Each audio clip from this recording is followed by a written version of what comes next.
belajar sana sini silakan, bermanfaat zikir, mengusir syaitan. Tetapi jika karakternya itu sudah dipindah, berubah, warisi karakter itu, di akhirat kan dicari Allah. Ainal mutahabbuna fiyya, mana orang yang bercinta-cinta karena aku? Itu maknanya sohbah. Mana orang yang cinta karena aku? Rasulullah mengukhuwahkan sempurna dengan sempurna.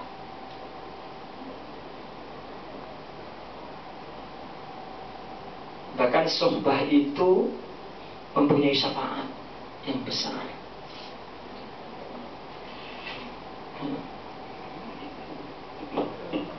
Sohbah adalah sapaan rohani kepada ahlillah.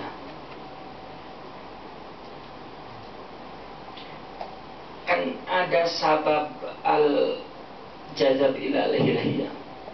Kan ada orang taubat 10 tahun nggak selesai-selesai. Kita punya teman kok 2 bulan nggak jumpa, begitu jumpa berubah 180 derajat. Jadi orang yang soleh dari pakaian, bicaranya, kesibukannya, ya, akhlaknya semua Allah. Ya, ada yang 10 tahun nampak letih.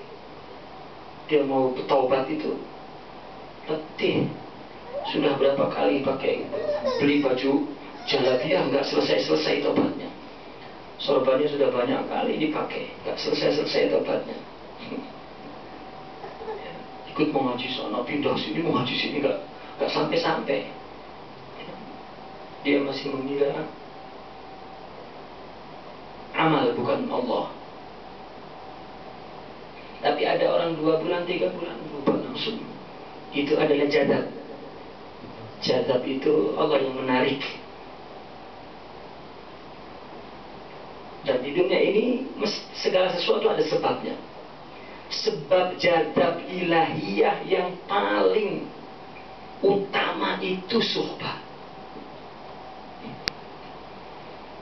Allah menarik hatinya dekat kepada Allah adalah dengan bersama dengan yang sudah dekat kepada Allah.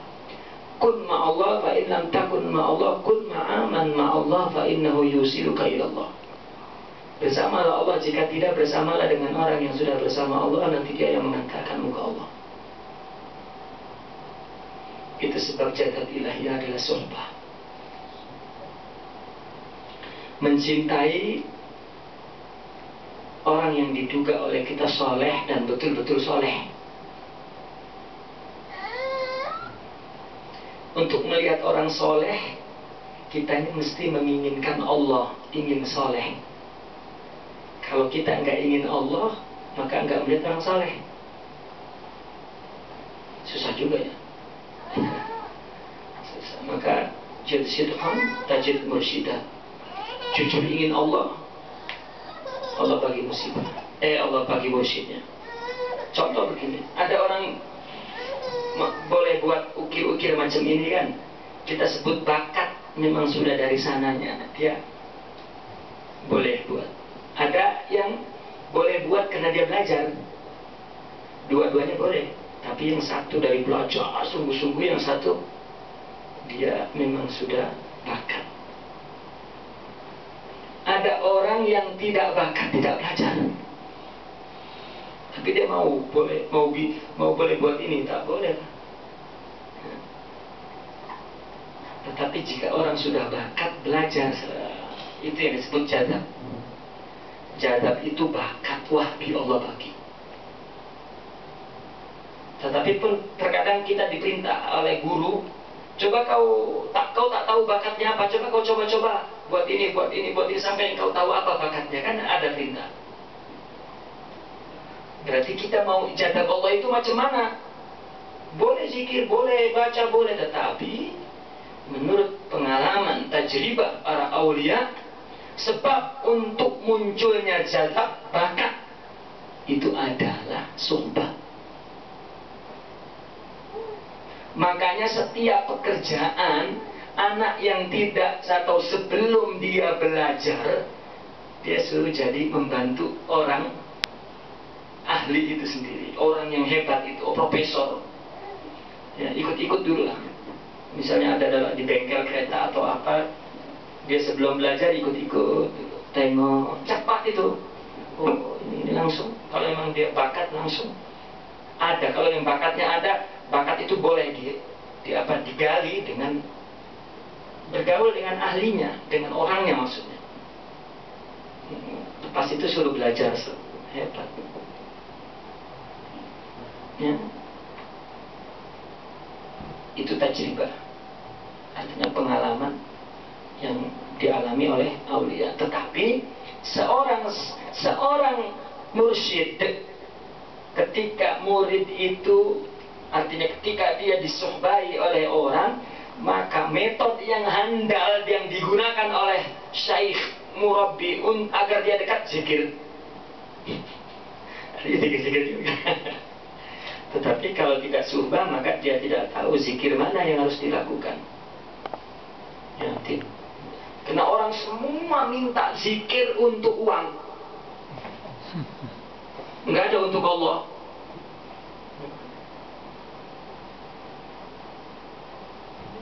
Semua orang zikir. Gimana saya selamat dunia akhirat? Nggak ada zikir untuk ingat Allah saja. Ya, zikir ingat Allah sudah semuanya dapat. Dunia dapat, akhirat dapat. Nah, zikirnya untuk selain Allah. Itu makanya zikir yang kita terima dalam tarekat adalah zikir taroki. Zikir taroki. Zikir untuk meningkatkan hati ini dekat kepada Allah. Nggak dikasih tahu apa manfaatnya, faedahnya. Udah faedahnya dekat Allah. Kita kan yang inginnya ini doa jika ini doa engkau nanti selamat dunia dan akhirat. Jika engkau ada hutang akan lunas, dan itu maunya itu. Rezeki gampang, ya. Dicari itu doanya. Itu anak kecil disebutnya kata orang sufi. Mau permen, mau gulaan, mau baru dia mau berbuat. Kalau enggak. Ya awal-awal memang macam itu semua. Orang mau agar dicintai perempuan juga kan awal-awal dia bagi apa aja hadiah apa. Semua begitu dah jadi istri kita suruh-suruh.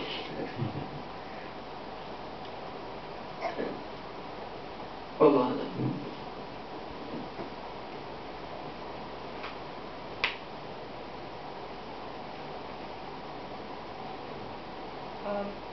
Saya nak minta penjelasan. Apakah yang dimaksudkan dengan kamu keluar daripada diri kamu sendiri? Bagaimana nak keluar dan bagaimana kita merasai kita dah keluar dari diri kita sendiri?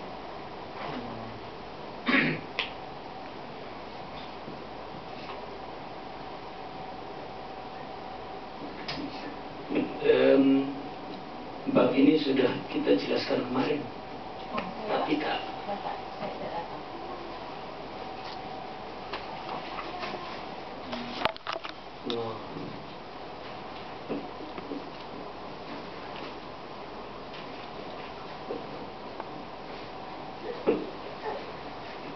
Kita keluar dari diri kita, bahwa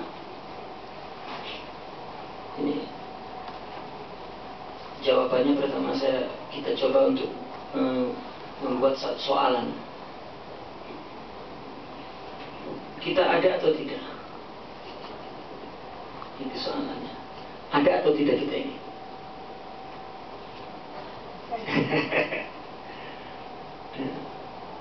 Yang mengadakan kita atau Allah?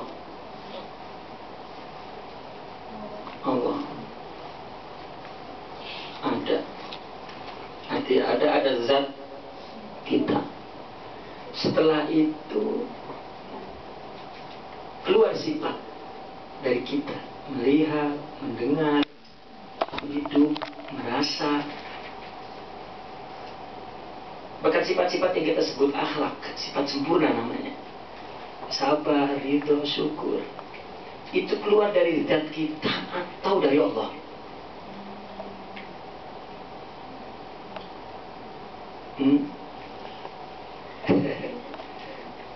Apakah keluar dari zat kita? Kan katanya sifat dari zat. kita kan sudah jawab bahwa kita ada, zat ini bukan kita yang buat, Allah yang buat, Allah yang mencipta. Oke. Kalau zat ada itu Allah yang mencipta, sekarang kita buat soalan lagi. Sifat-sifat yang keluar dari zat kita, yang kira itu sifat kita melihat, mendengar, ya, baik itu sifat basyariah atau sifat kamaliyah, kesempurnaan tadi, syukuri dan sebagainya, itu keluar dari zat kita atau dari mana? Semua dari Allah. Nah kemudian sifat ini melahirkan fi'il, kerja, perbuatan. Kalau kita pandai melukis, maka ada sifat lukis di sini, maka kita mulai melukis. Kita mengira kita yang menggerakkan tangan kerja ini. Gimana kalau kita dikasih stroke, bisa tak melahirkan perbuatan? Kerja dari sifat itu, perbuatan dari yang keluar dari sifat itu pun bukan keluar dari sifat kita. Tak ada sifat.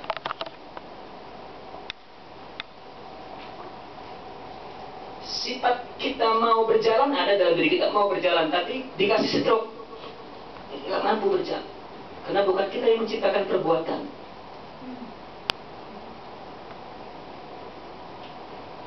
Mulai dari diri kita tidak mengaku adanya kita. Jadi kita ini apa?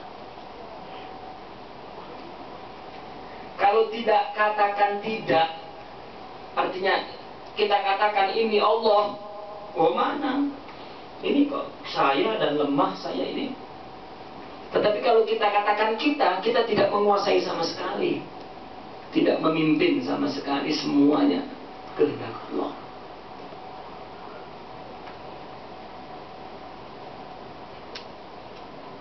Kemudian kita menikah, kita punya anak, tiba-tiba kita mengatakan ini suamiku, suamiku tak boleh menikah lagi. Nah ini contohnya misalnya. Ya kan, ini tanda bahwa kita memiliki, punya anak-anak tak boleh wafat. Ya, karena ini kita yang buat, letih-letih kita mengandungnya, melahirkannya, menyusuinya, menjagainya, memberi makannya, dan senang kalau tengok dia bersih, sehat. Ya, wafat. Ya, harta sudah kita cari letih-letih hilang, dicuri, ya, kebanjiran, ya, dan lain sebagainya.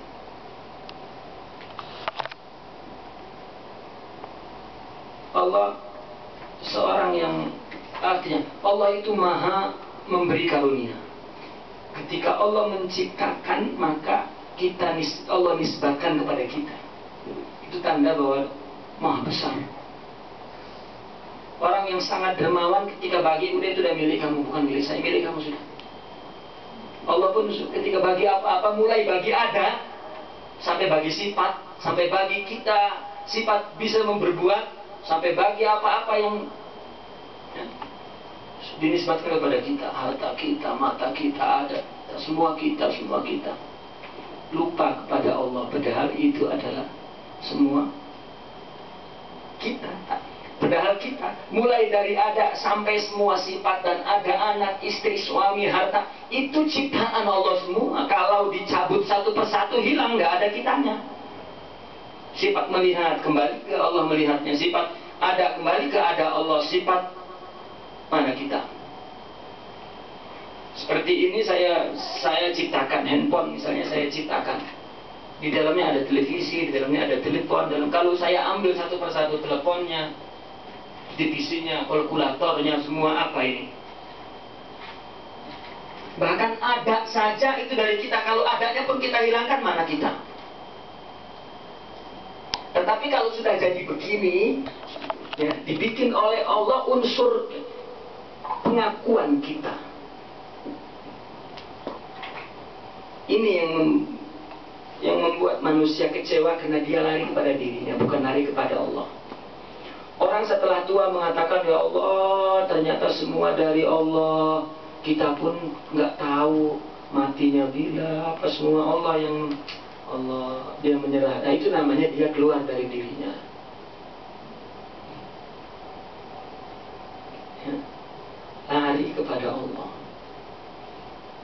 timbul keyakinan. Orang tua berpesan, sudah nak, lakukan saja hidup ini, semua Allah yang atur.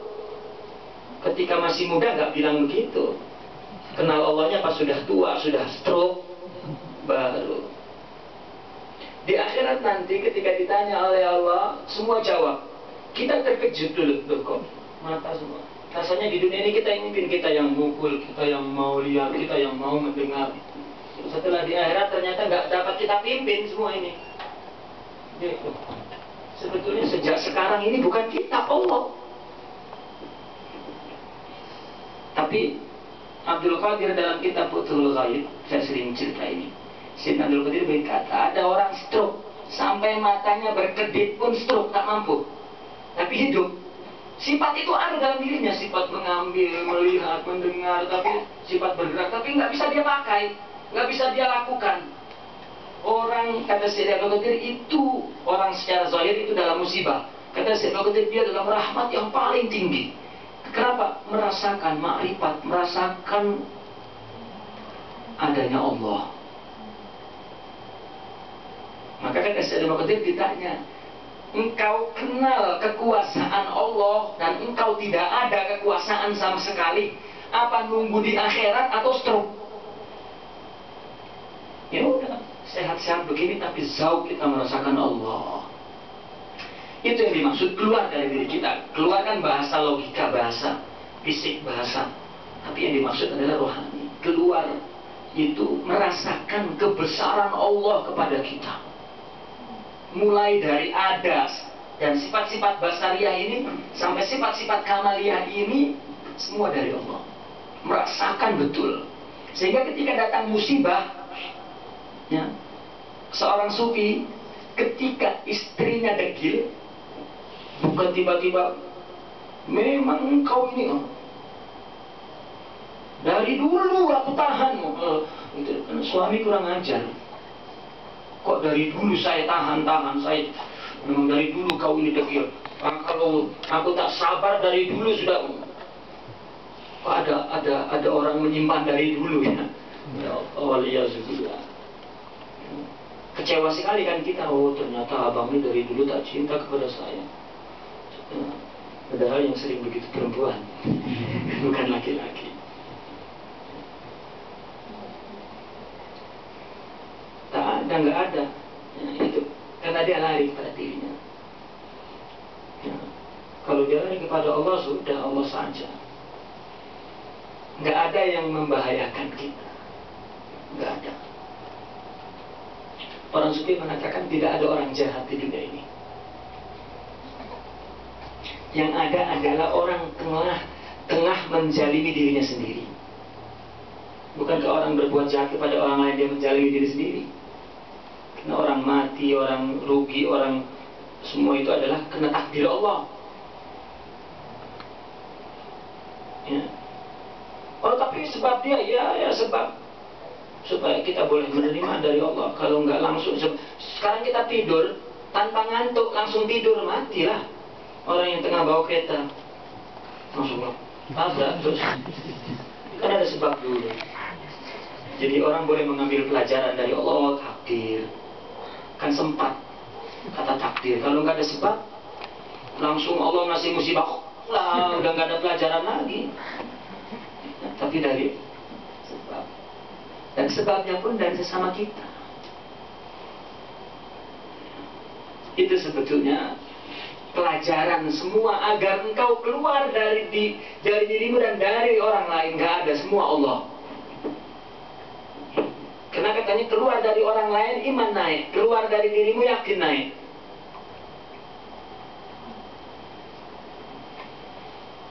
Maka yakin ya, segala sesuatu datang dari Allah kalau kita keluar dari diri kita. Saya pernah mengumpamakan begini, iman percaya, yakin. Ya, saya tiba-tiba kok punya contoh seperti itu, ya, tak tahu betul atau tidak. Saya dulu senang bawa motosikal itu laju-laju. Dulu waktu masih di sekolah menengah, waktu di asril jahiliyah, ya, senang bawa sepeda motor laju. Sering orang marah dengan saya, karena kalau laju suaranya itu wah, sampai orang marah semua satu kampung. Kalau pergi ke pasar itu, pasar apa, suk, jika banyak orang malah sengaja, wah, saya senang, saya dimarahi orang itu senang, wah, orang, saya wah. Gitu.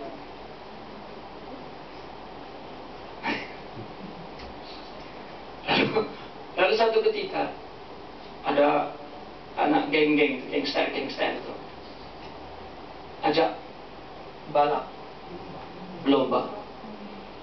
Saya senang sekali. Boleh. Tapi banyak orang nasihati. Kenapa? Karena dia ini gangster yang memang jahat, pembunuh. Saya bilang tak, saya tetap mau balap. Itu banyak orang, jangan. Nanti kau dijahati, mungkin saja dia tendang kau jatuh. Saya tak dengar perkataan orang. Tak dengar perkataan orang itu dapat membuat saya percaya dengan diri saya. Ini kalau betul contohnya. Lalu ketika saya bawa sepeda motor itu, ada suara hati saya, kok takut. Jadi saya pun harus dibawakan diri saya supaya yakin saya bawa sepeda motor. Tak. Ya. Mati cuma sekali. Bismillahirrahmanirrahim, mati. Jadi pikiran saya, Bismillahirrahmanirrahim, saya mau mati ya Allah. Langsung maju, ya menang. Sudah tak dengar orang, tak dengar diri sendiri, ya kan. Sudah percaya dan yakin, menang. Nah, pikiran saya cuma satu, mati. Saya mau mati ya Allah. Sudah.